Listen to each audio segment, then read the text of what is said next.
Carmine bee-eaters are superb aerial hunters, experts at catching insects in mid-air.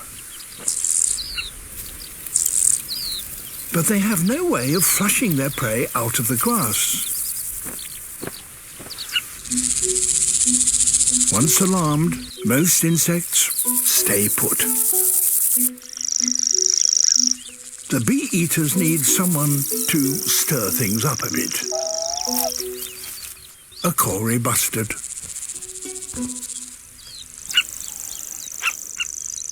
It's the world's heaviest flying bird, so it should be bulky enough to kick up some insects.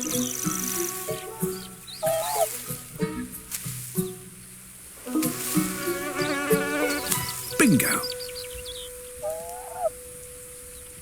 Until someone else comes along and cramps your style.